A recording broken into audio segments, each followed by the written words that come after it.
Assalamualaikum warahmatullahi wabarakatuh. Hai anak-anak hebat, bertemu lagi dengan saya Kurnia Widyaningsih dari SDN Miji 4 Kota Mojokerto, Jawa Timur. Hari ini kita akan belajar tentang FPB dan KPK.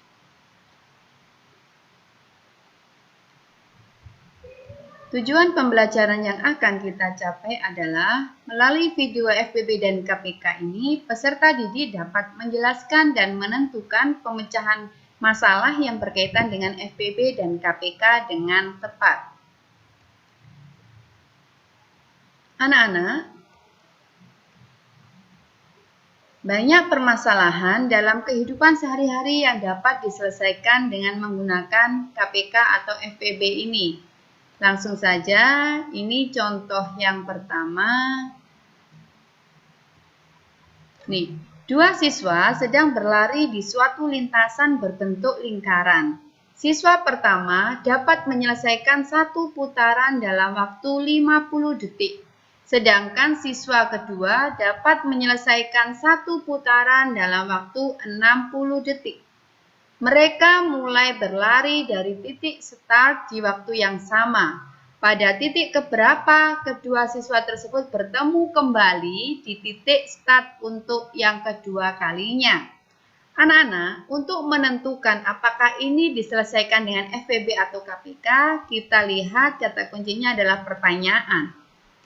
Ya, untuk penyelesaiannya. Apabila di sini ditanyakan pada detik keberapa kedua siswa tersebut bertemu kembali, karena di sini bertemu kembali, maka soal cerita ini dapat diselesaikan dengan menggunakan KPK, kelipatan persekutuan terkecil.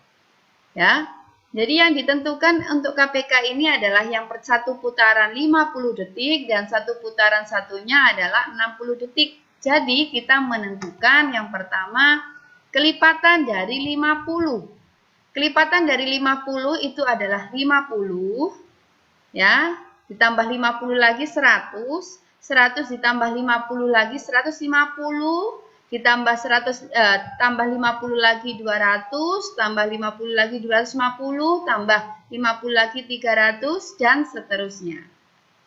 Dan yang kedua adalah kelipatan dari 60. 60 tambah 60 120, 120 tambah 60 180, ditambah 60 lagi 240, ditambah 60 lagi menjadi 300 dan ditambah 60 lagi menjadi 360 dan seterusnya. Karena ini masih bisa untuk ditentukan lagi kelipatannya. Karena kita sudah mengetahui tentang kelipatannya, maka kita lihat di sini ada warna yang sama. Ini adalah kelipatan yang sama dari 50 dan 60. Jadi KPK dari 50 dan 60 adalah 300. 300 ini.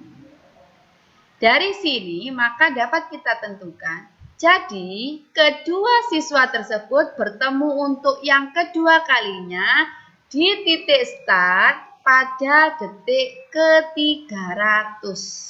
Nah ini, sangat mudah ya menentukan penyelesaian dalam soal FPB atau KPK. Selanjutnya, sekarang langsung ke contoh yang kedua. Terdapat dua tali berbeda panjang yang akan dipotong menjadi beberapa bagian sama panjang. Kalau dipotong atau dibagi, nah ini dipotong sama panjang. Panjang tali pertama adalah 8 meter dan tali kedua adalah 12 meter. Berapa ukuran potongan tali terpanjang yang dapat diperoleh dari kedua tali tersebut?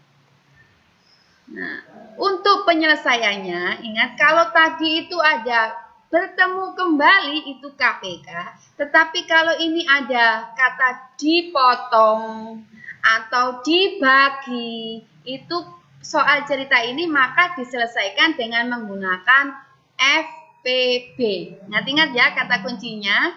Kalau ada kembali, bertemu kembali, atau bersama kembali itu KPK.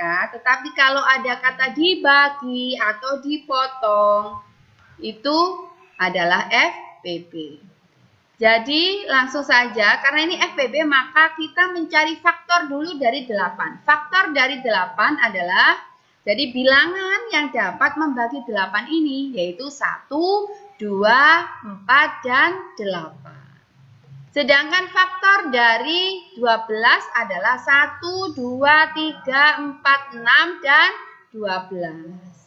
Dari faktor ini maka kita bisa menentukan FPB-nya 8 dan 12. Nah, mohon maaf ini warnanya seharusnya ini ya, 4 ini ya.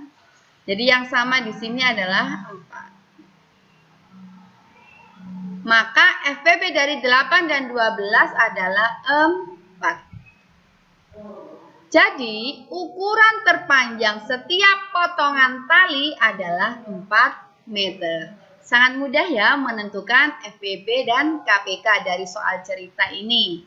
Ingat, apabila ada pertanyaannya itu ada bertemu kembali atau bersama-sama kembali, ya, itu penyelesaiannya dengan menggunakan KPK. Tetapi kalau ada kata dipotong atau dibagi, itu penyelesaiannya dengan menggunakan FPB. Ya, itulah tadi penjelasan mengenai penyelesaian soal cerita yang berkaitan dengan FPB dan KPK. Terima kasih atas perhatiannya. Semoga video ini bermanfaat ya. Sampai ketemu lagi di video pembelajaran selanjutnya. Wassalamualaikum warahmatullahi wabarakatuh.